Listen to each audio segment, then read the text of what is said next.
Avec Charles-Antoine, on parle beaucoup de ce temps-ci des séries éliminatoires au hockey, les séries au basketball. Mais ce matin, là, dans ton CCA qui est ça, on interpelle directement les parents. Parce que pour nous aussi, avec nos jeunes, on est en fin de saison. C'est période de championnat, période de tournoi. Et plus que jamais, les parents ont un rôle à jouer. Et un rôle positif. En tout cas, c'est ce qui est souhaitable. Pas un trop grand rôle. Non, oui, tu as raison. Et on a interpellé justement, Vincent, nos auditeurs ce matin là-dessus. Qu'est-ce qu'ils disent, les parents qui nous ont écrit? Oui, avez-vous déjà vu des cas d'agressivité de parents dans les arénas? C'est un dossier qui fait toujours beaucoup réagir. Vous lire quelques commentaires. Je vous invite encore à nous écrire sur la page de Facebook page Facebook de Salut Bonjour pour nous faire part de vos histoires. Vous lire donc deux commentaires en commençant par Amélie qui, elle, dit donc « Mon père et moi avons entraîné des équipes de hockey pendant plusieurs années. Une des situations qu'on voyait des parents qui chronomètrent à côté de nous le temps de jeu de leurs enfants pour pouvoir nous remettre ça sur le nez par la suite alors que nous, on essaie de diviser ça de façon égale. Oui. Et le message le plus clair, selon moi, celui d'Émilie Hill. J'ai travaillé longtemps dans les arénas. J'ai souvent dû appeler la police pour des batailles de parents dans les estrades pendant des matchs atomes. On parle de jeunes de 6 ans, sans compter le nombre de « envoie-tu-le, je vais te péter la gueule si ton gars touche à mon gars ». Je me souviens aussi d'un parent dans un tournoi qui avait démoli la voiture de l'arbitre alors qu'il était à l'intérieur à coups de casque de hockey pour une punition, selon lui, injuste. Alors, des genres d'histoires que trop souvent, j'ai l'impression, on voit dans nos arénas un peu partout au Québec.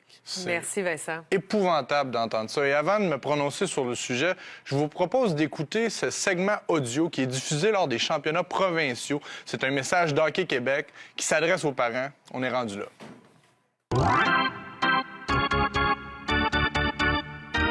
Hockey Québec désire vous aviser que ce match de hockey comporte des scènes où évoluent des joueurs d'âge mineur. Nous préférons vous en avertir.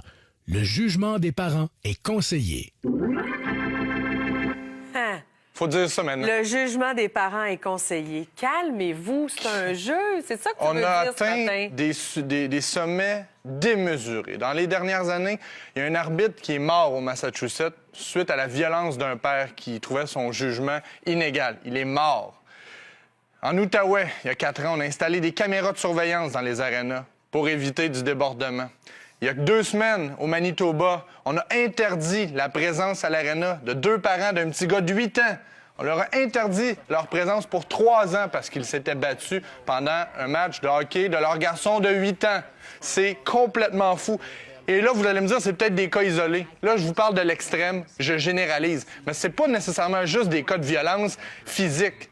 L'attitude, le comportement, les paroles des parents aux abords d'un terrain sportif ont pris beaucoup trop d'ampleur. Vous allez me dire, j'ai pas d'enfant, c'est facile à dire. Mais la réalité, c'est que le sport est un élément formateur. Et je te pose la question. Ouais, moi, j'ai une fille. T'as une fille, tu l'as suivi, mais c'est quoi le rôle d'un parent par rapport à la pratique sportive de son enfant? Taxi. Oui. C'est super important. Juste être attentif, écouter. Moi, c'est comme ça que je vois ça. Le support. Moi, en tout cas, je ramène ça à moi, là, mais c'est toujours « Es-tu fier de ce que tu as fait? » Moi, juste de voir nos jeunes qui s'engagent à toutes les semaines, 2, 3 fois par semaine, ils sont présents dans des entraînements. Juste ça, il faut célébrer ça. C'est quoi, t'as dit, le rôle le plus important avant le match, c'est le taxi. C'est la réalité. Une fois à l'aréna, vous n'en avez pas de rôle. La réalité, vous n'avez pas de mandat spécial. Vous ne servez à rien d'autre que d'encourager. Peut-être que vous allez me trouver cru aujourd'hui, mais les jeunes, les arbitres et les coachs pendant le match ont un rôle, ont une responsabilité, un mandat. Les parents, vous êtes seulement là pour le soutien. Et je te parlais des bienfaits peut-être physiques de la pratique sportive. Mais tous les parents vont dire, moi, j'aime ça aussi parce que le sport, ça permet à mon jeune de développer du leadership, la discipline, du fair play, l'éthique, le respect de l'autorité. On est tous d'accord. Il n'y a pas personne qui va aller contre ça. Et les parents, eux, ne sont même pas capables, et je généralise encore une fois, d'appliquer ces mêmes comportements. C'est vraiment du fais ce que je te dis, pas ce que je fais. Et là, par rapport à l'autorité, la relation que les parents ont avec les entraîneurs, c'est épouvantable. C'est du sport mineur. Ce que tu penses de l'entraîneur jusqu'à un certain point, on s'en fout. On s'en fout. C'est un bénévole qui va dédier des heures et des heures. À la maison, les parents, encore une fois, j'aime mieux le dire régulièrement, je généralise parce qu'il y a d'excellents parents au Québec, on s'entend? Oui. Mais là, on blâme les entraîneurs, on leur amène des reproches, puis la majorité des parents ne donneraient même pas le tiers d'heures bénévoles que les entraîneurs font. Mais plus que ça aussi, Charles-Antoine, des fois, on envoie un message contraire à ce que l'entraîneur envoie. Ben oui, ben oui. Puis là, le jeune, il ne sait plus, là. Et le coach dit, fais ça. Il le fait. Mais en même temps, le parent qui est dans l'estrade crie, non, puis là, mon oncle s'en mêle. Le jeune, là, il perd ses repères. Il perd ses repères, puis le rôle, il regarde son entraîneur. Le rôle de l'entraîneur, c'est de développer les jeunes. La réalité, c'est qu'en ce moment, les entraîneurs passent beaucoup plus de temps à gérer l'ego des parents qu'à développer le volet sportif de leur enfant. C'est épouvantable. Et là, la seule solution pour bien les entraîneurs, c'est de faire signer un contrat aux parents en début de saison, qui est une très bonne technique, il faut le faire. Hockey Québec en propose un code d'éthique pour qu'on explique comment ça va fonctionner, pour qu'on définisse aussi le canal de communication. Les parents, allez pas voir l'entraîneur à la fin du match devant les jeunes, devant les autres parents. Prenez une journée. Là. Ça se peut que vous soyez en désaccord avec une façon de gérer. Encore là, laissez-le gérer. Mais si là, ça vous fait exploser, prenez une journée. Et communiquez avec l'entraîneur par courriel. Fixez-vous un rendez-vous au téléphone. Faites preuve de diplomatie. C'est ce qu'on demande aux jeunes. Pourquoi vous ne le faites pas vous-même? Et là, ça, c'est la portion avec les entraîneurs. Maintenant, les arbitres. Êtes-vous en train de me dire sérieusement là, que des jeunes de 14, 16, 20 ans, là, eux, à 12 piastres de la game, ont un intérêt pour vous faire perdre?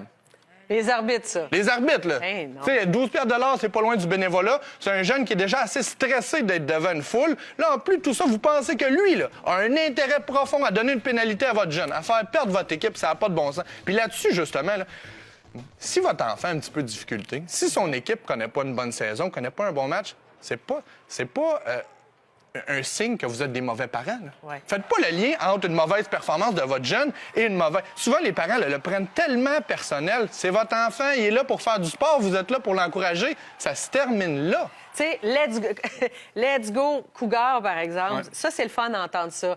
Come on, ref! Ça, c'est pas le fun. Ben, vous êtes en c'est train- pas folklorique. Du tout. Ben, ça l'est folklorique, malheureusement. C'est rendu le folklore Ah, t'as raison. du sport au Québec. Et là, je vous ai parlé des arbitres, je vous ai parlé des entraîneurs. Je vais terminer avec le plus important, votre jeune.